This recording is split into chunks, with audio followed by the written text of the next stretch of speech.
So hello dear students, this video is for TY BCom students in which we are going to discuss TY BCom semester 6 cost accounting 2023 के question paper का objectives. इसके पहले 2019 का भी video बना है, वो भी देख लेना। सो विदाउट वेस्टिंग टाइम 23 का वीडियो हम लोग स्टार्ट करते हैं। एमसीक्यू पूछा था सबसे पहले 10 मार्क्स के लिए, तो इसके आंसर्स हम लोग क्विकली डिस्कस करेंगे। सबसे पहले number 1, in contract costing loss of material by fire is credited to contract account. Yes, loss by fire, loss by theft कहाँ पे आता है? कॉन्ट्रैक्ट अकाउंट के क्रेडिट साइड में। उसके बाद cost ledger contains, cost ledger में क्या आता है? All impersonal accounts. ठीक है। उसके बाद number 3, if cash received is 80% of work certified which is ₹4,80,000, work certified will be. तो कॉमन सेंस से क्या करोगे? कैलकुलेटर होगा आपके पास, तो 4,80,000 80% है।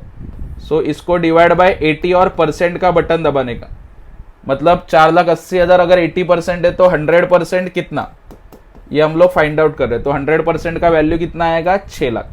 कैलकुलेटर पे करके देखोगे, समझेगा आपको। ठीक है। After that number 4, if sales are 5 lakhs, variable cost is 2 lakhs, then PV ratio will be. तो अगर सेल 5 लाख है, वेरिएबल कॉस्ट 2 लाख है, तो पीवी रेशियो कितना? कॉमन सेंस है, सबसे पहले ढूंढोगे कॉन्ट्रीब्यूशन। सेल्स में से वेरिएबल कॉस्ट माइनस किया, कंट्रीब्यूशन कितना आएगा? 3 लाख। सो जिसने पढ़ा है उसको समझेगा। और पीवी रेशियो का फॉर्मूला क्या है भाई लोग? PV ratio is equal to contribution divide by sales into 100। तो कंट्रीब्यूशन मेरा 3 लाख, सेल्स मेरा 5 लाख, इंटू 100 या फिर परसेंट का बटन दबाओ, तो आंसर आएगा मेरा 60%। ओके, तो इसका आंसर आ रहा है 60%। कैसे आ रहा है वो मैंने आपको कैलकुलेट करके बताया, एकदम इजी है। ठीक है, चलो आगे बढ़ते हैं। इसके बाद अगला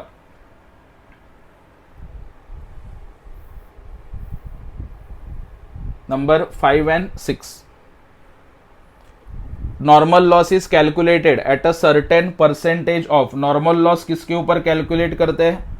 units introduced in the process. ठीक है। सो जो इनपुट होता है उसके ऊपर नॉर्मल लॉस कैलकुलेट करते हैं। उसके बाद आगे आउटपुट है 2,500, नॉर्मल लॉस है 300, एबनॉर्मल लॉस है 200। तो इनपुट कितना? ठीक है, तो इसका आंसर आएगा इनपुट इज 3,000। कॉमन सेंस है भाई,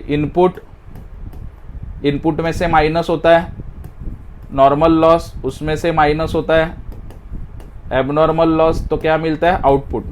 तो मुझे आउटपुट दिया 2,500, ये दिया 300 और ये दिया 200। तो उल्टा जाते वक्त क्या करोगे? दोनों को ऐड।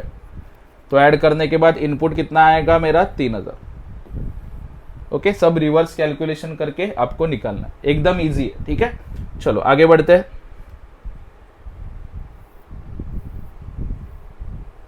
7, 8, 9, 10 एक साथ आ रहा है क्या? Yes, very good. देखो सबसे पहला, if standard cost of labour is 96,000, actual cost incurred on labour 97,800। तो स्टैंडर्ड कम है भाई लोग। ठीक है, स्टैंडर्ड कम है और एक्चुअल ज्यादा है। हम लोग कैसे निकालते हैं? Standard minus actual. तो 96,000 में से 97,800 क्या करोगे? माइनस। तो आंसर आएगा निगेटिव। निगेटिव को बोलते हैं एडवर्स। तो इसका आंसर आएगा 1800 एडवर्स।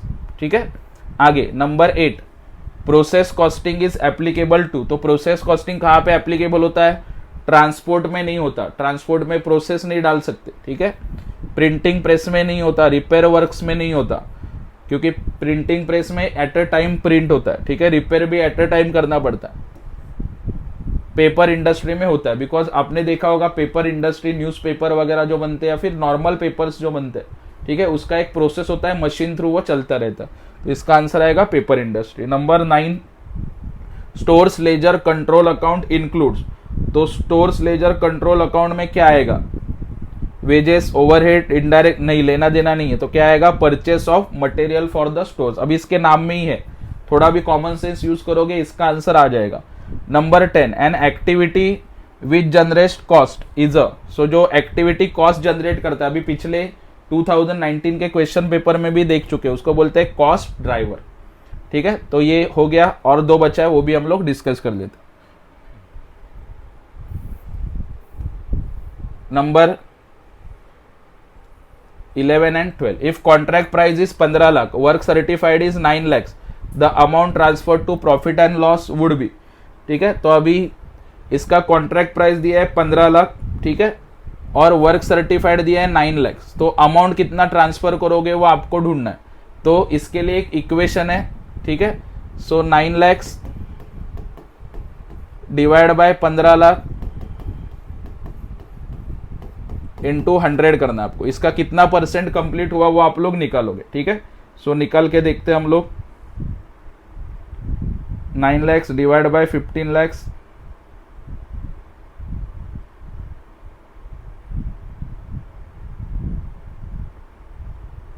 इंटू 100, तो ये कंप्लीशन आता है 60%।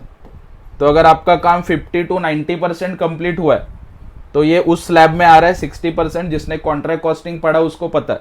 तो यहाँ पे आंसर आएगा 2/3 of notional profit into cash receive divide by work certified, ठीक है। उतना परसेंट आपको ट्रांसफर करना पड़ेगा नेट प्रॉफिट में। ओके, चलो अगला number 12, in marginal costing increase in selling price. अगर सेलिंग प्राइस बढ़ता है तो बीईपी क्या होगा, कम हो जाएगा, लोअर्स द बीईपी। अभी ये क्वेश्चन 19 में भी आ चुका है, खाली लोअर्स के जगह पे डिक्रीज वर्ड यूज किया था, तो ये ध्यान रखना, lowers the break even point. चलो आगे बढ़ते हैं, अभी ट्रू और फॉल्स देखेंगे।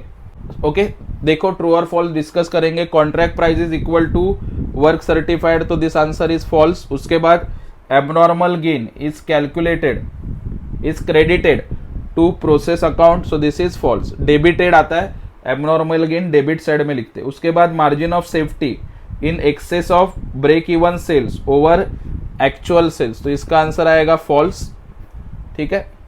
Actual sales minus break even sales करते हैं हम लोग। Direct wages are debited to wages control account, so this is true.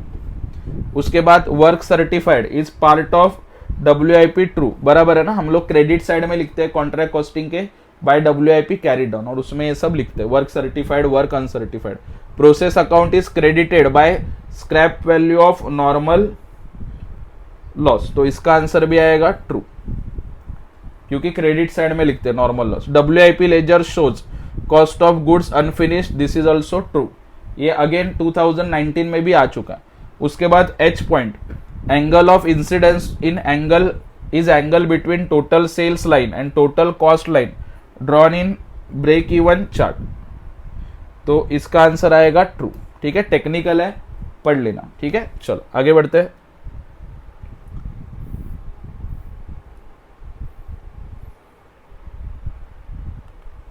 In target costing wasteful activities are eliminated, true. A variance analysis is a difference between standard cost and actual cost, true। जो difference है उसको variance बोलते हैं, repeat हुआ है। Idle time variance is always adverse, true। Non-integrated accounting is called interlocking accounting system, true। ठीक है, तो इस तरीके से हम लोगों ने डिस्कस किया 2023 का क्वेश्चन पेपर का objectives of cost accounting TY BCom का, ठीक है। इसके पहले 2019 का वीडियो बनाया और इसके बाद में 24 का भी वीडियो आएगा, दोनों वीडियो देख लेना, आपको एग्जाम में काम आएगा, ठीक है। और ये वीडियो आपके फ्रेंड्स के साथ भी शेयर करो and keep following, keep supporting Bagwe sir Gyandeep commerce classes. All the best for exam.